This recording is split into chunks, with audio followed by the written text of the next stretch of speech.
So this is last year's 2020 tarot journal, and at the back of it there is a signature that didn't have any writing in that I'm cutting out because for 2021 I want to make a tarot journal from complete scrap, like this Amazon delivery box that I've cut, one with the lift up folded flaps. Here I'm making a smaller signature. You can see I'm using bits of white card, envelopes, toilet paper wrappers, and also bits of art paper from a art scrapbook that I bought really cheap from B&M last year.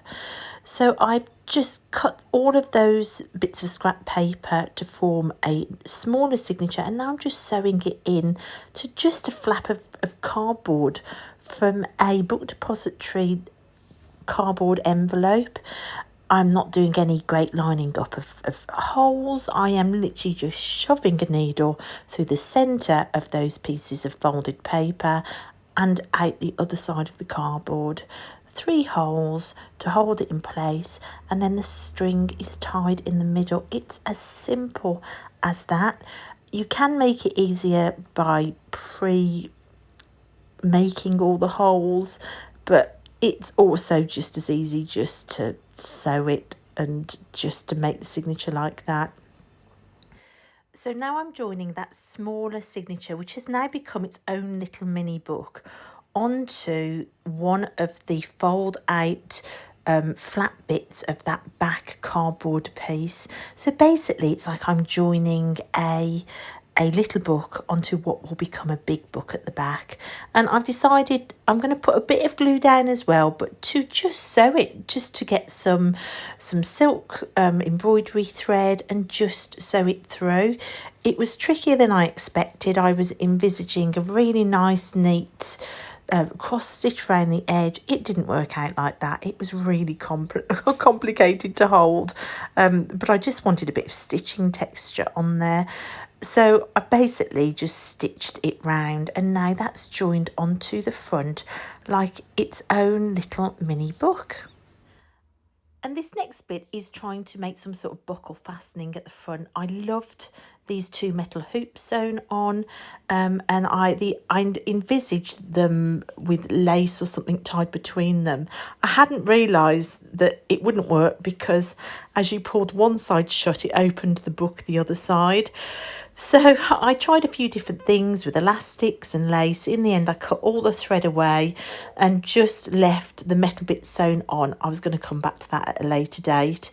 I just basically then glued that signature from last year's journal into the back book, and now I'm using all the little strips of paper and card that I cut off that first signature I made just to decorate the inside of the flaps when you open them. So you can see it's decorated there, and I'm going to decorate the back page with the same sort of thing. This is just serviettes. It's plain PVA, just serviettes stripped back to their picture layer, and they glue down beautifully. It kind of just makes that back white page look like it is part of a journal. So I'm trying to cover up any cardboard basically, and just to make it all feel integrated. You can see nothing's being wasted. You can see some of the tail end of the wrappers that I cut off that made that little signature. The little bits of purple are from an envelope from a beautiful card that I received from Queen Set. I just loved the fact that that had come from Queen Set. So that purple paper got used. That was the envelope. So it's things that are holding memory as well, just scrap bits of paper that hold memory. It's special before you even begin. And now that's all dried, I can decorate the front. Now for the front, I decided to first start on this inside flap of that front book. Again, you can see the tail end of that purple envelope, and again, just those last few scraps of toilet paper wrappers and serviettes. I think I used one serviette. That's how far it will go if you just rip little bits off and add it all in. So it was like a couple of toilet paper wrappers, one envelope, one serviette. It just integrates it and makes it make sense as a whole. Now that triangular paper that's waiting for me next to me on the desk was a it's not quite as thin as tissue paper, it's a little bit thicker, but a present came wrapped in that paper. I think it was one of the kids' birthday presents, and I've always loved it. So I've decided to use that on the front. I liked the idea of that colour scheme on the front next to those brass circles. So you can see the inside is dried now. So if you leave it overnight, each layer dries. And I'm decorating any cardboard that I can see on the front of the journal. So all around the edges. I am going down the across that buckle piece. Just any cardboard that I can see from the front gets that treatment with that triangular paper. And the final thing to cover is this back page of that little mini book that's joined on the front. This part of the envelope is, it folds down, it's got a flap. So I'm taking inspiration from that pink flowery paper that's next to it. And I'm finishing off that flowery pink serviette on there. And once I've done this, the whole setup for the beginning of the journal is done. I just need to leave it to dry overnight. And it's done. Okay, so here is the finished start of the journal, shall we say. It's the end of the beginning with it. So this is for just general things. It's my tarot journal for my spreads as well. I've made it totally from scrap. It is a Amazon envelope delivery box. This is a book depository envelope here. This is old ribbon. This was tissue wrapped around a present that somebody sent me. There is toilet paper, wrapping papers, old envelopes, serviettes. The glue I used that you saw me using, that I have 2 big pots of PVA like that, which I picked up on Free Cycle. Somebody was throwing out, so even the glue was free. I don't know where these metal things came from. They were just in my art supplies. This is old vintage ribbon that my aunt gave me. So, you know, it's cost virtually next to nothing. I've got initial setups and trackers in this little book on the front, which is easy to access. I've got January all written out, and I have begun to use it for February. So I'm going to open it up. You can see the vintage ribbon wraps all the way round. It holds that one shut, and then it comes round and also holds this one shut. This is expandable so that as it grows, it will still fit around. So first of all, I am going to show you this section here. This is a small envelope that I cut up and put, that you saw me put it on the front. Now what I've used this for, I'm going to use this for trackers throughout the year. So this first page is for an energy scale tracker. I'm trying to get my fitness back. I am trying to lose quite a huge weight gain that I put on that is really affecting the energy I've got in my 50s. I am not necessarily doing it as I would have done it in the past. I am going on how I feel daily, and I am collating scores daily for an energy scale. You can see if I do weights or abs, I get a point. If I do some cardio workout, 10 minutes on my bike or 10 minutes on my cross trainer, I get a point. If I do a dance workout, I get a point. If I go for a walk, I get a point. If I do a whole day of healing food, so that's a point. If I journal, that's a point. If I take vitamins with 8 glasses of water, that's a point. If I sleep for at least 7 hours, that's a point. If I get up at 5 o'clock, which I always used to do, that's a point. If I meditate for 15 minutes plus, that's a point. I tried to think of all the things that would give me energy. So this is where I am going to be collating my energy points. Then also keeping on top of the house. I am not a brilliant housewife, I have to say.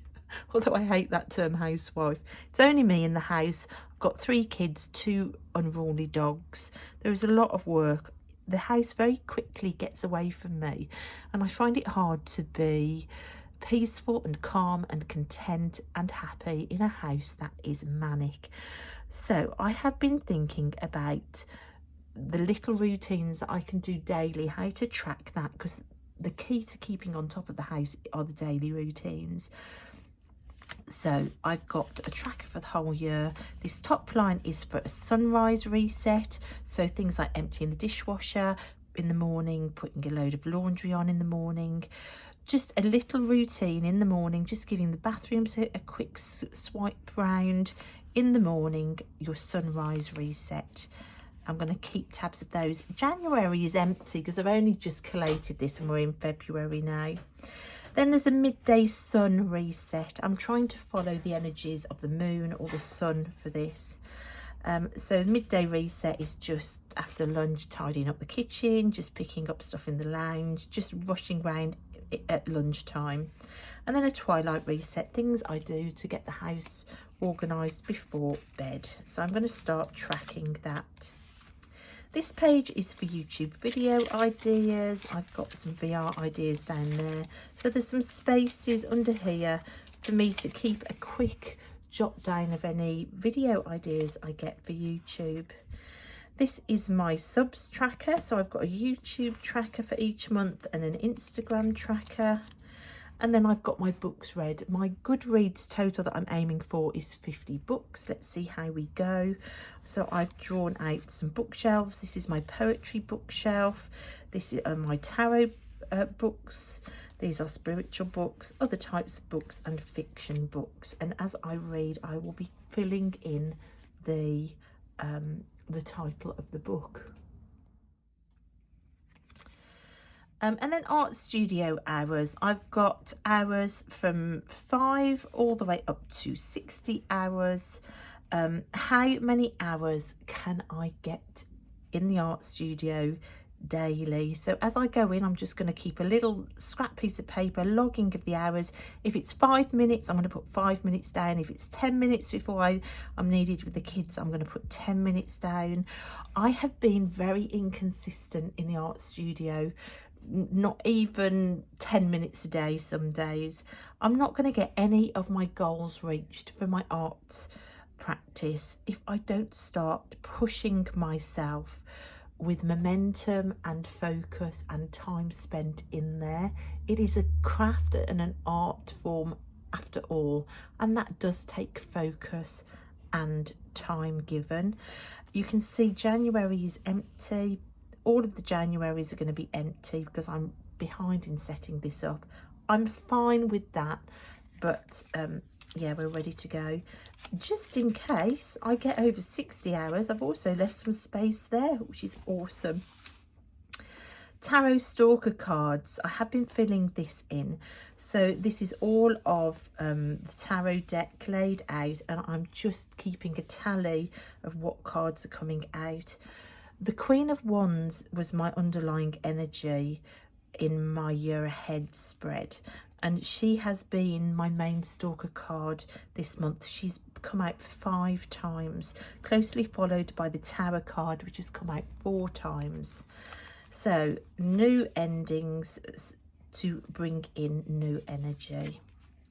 Gratitude, I've made space for gratitude. I'm going to fill January in retrospect, but I've started pulling cards to try and continue my gratitude practice. You can see that this has been made with scrap pieces of card. This is toilet paper wrappers. So is this green stripy. So is this. These pieces of card here are from a book that I bought from, I think, from Home Bargains for £2.99, with lots, a scrapbook with lots of different types of paper in which I had. This decoration in here is just old serviettes, a lot of which I picked up on Free Cycle. You've got envelope paper, and just recycling whatever paper I can find.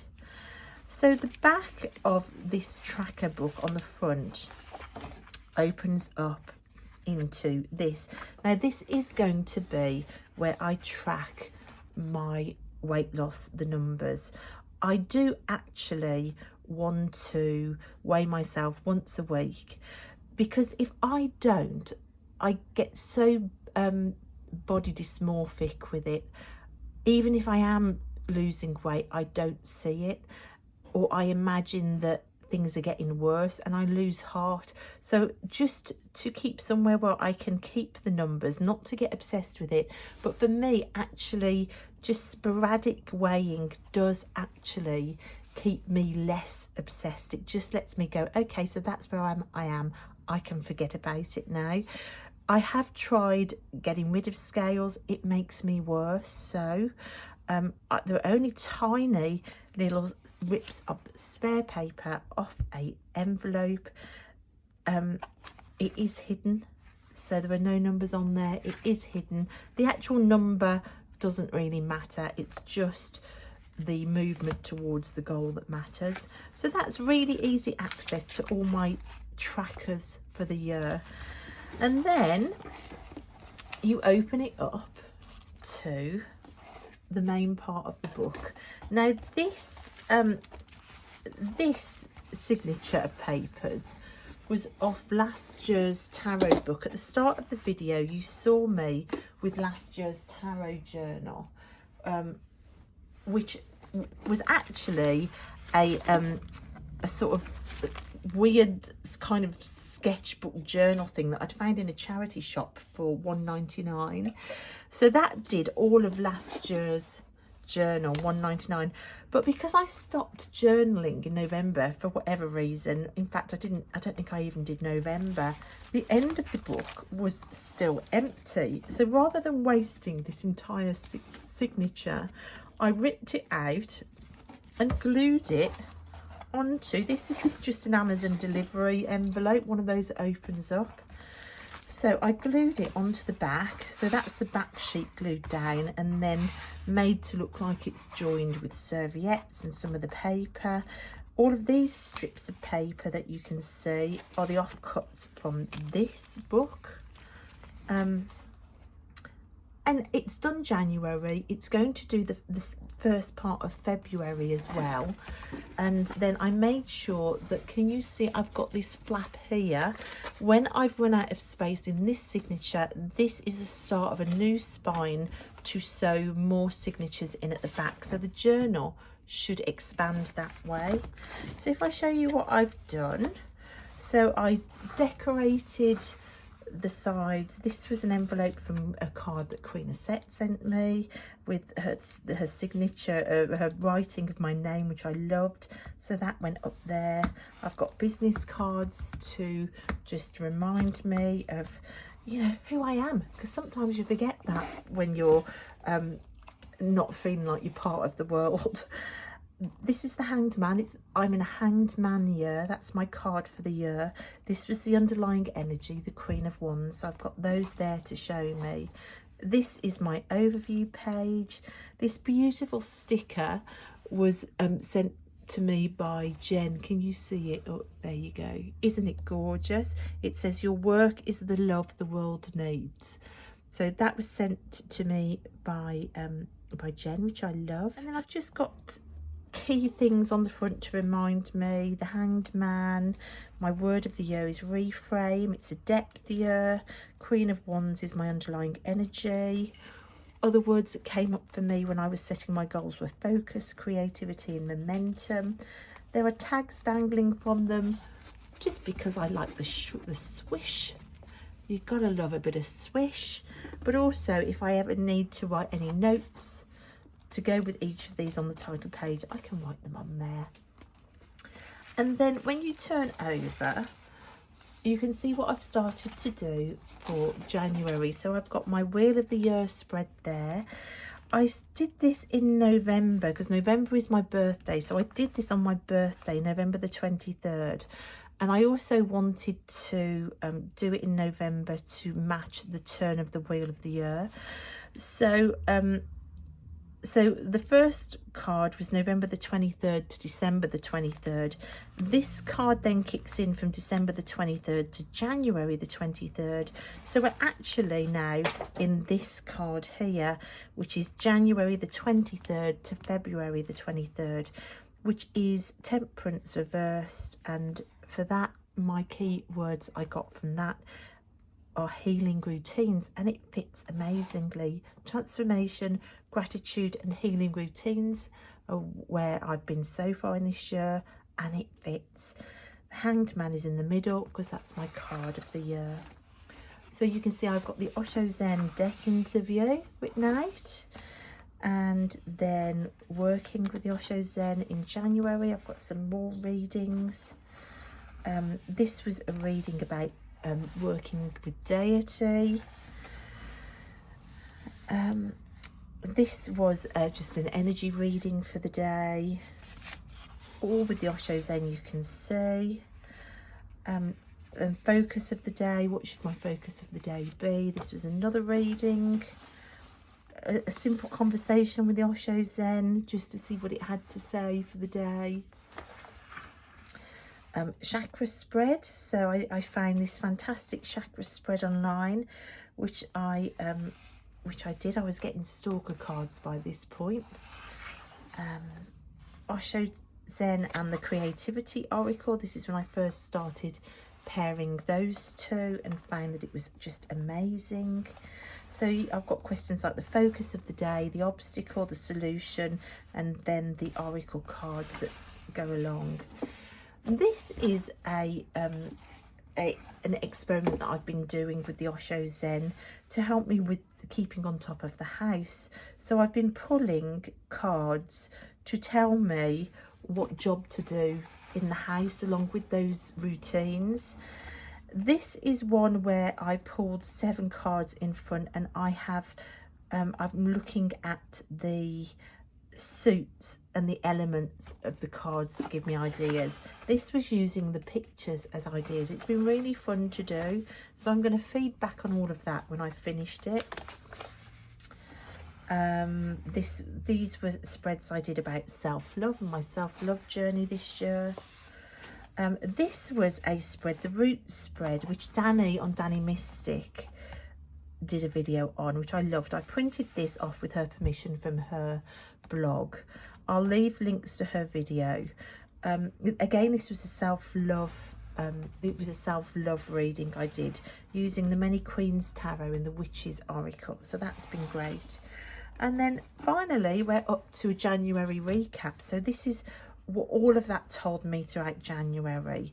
And I did my own spread, which I've never done before. The top line was 3 cards to give an overview for the month. So what was the kind of energy and the feel of the month and the kind of main things that happened in the month. The middle line was 3 cards for what went well is the first card, what needs to be released, and the thing that you must bring with you into the next month. So it's kind of an overview and then a more focused look at the month. And then I pulled 4 cards for the coming month, 1 for each of the weeks. And that was all my recap notes for January. So this is the start of February. These are the 4 cards from the spread here. So this is a overview of the month to come. And then for each card I pulled, for each tarot card I pulled an oracle card and did an overview of week 1, week 2, week 3, week 4 of what I've got coming. I've started doing a calendar. I just did out a really quick simple calendar. Look how simple and quick that is. And then this is the space that I've got left in this journal for February. I can see that it's either going to just be right for February or I'm going to have to build another signature onto the back, but I have this spine ready to go for when I need to do that. So so that's it. That's my completely from scrap and from things I had lying around tarot journal, the start of it. I feel really connected with it because of course I've made every single element of it. You can see it ties shut really nicely, it keeps all the sections stuck and flat. And that's it, guys. I hoped you enjoyed it.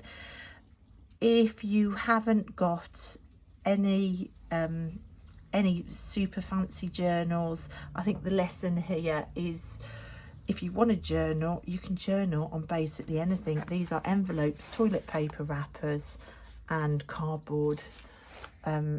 So, you know, just even scrap envelopes, write on them and staple them together if you can't be bothered to, if like this sort of effort doesn't float your boat, then, you know, paper clip it together and put a birthday card around it or something. Anything you can use for journaling. It does connect me more with the journal. I feel like my heart and soul is poured into it, and it's just been really fun to make. I hope you found it interesting. I will be sharing it possibly in separate videos or possibly in my monthly happy videos, just to show you how it's developing. And that's it, and thanks for watching, and I will see you next time. Bye.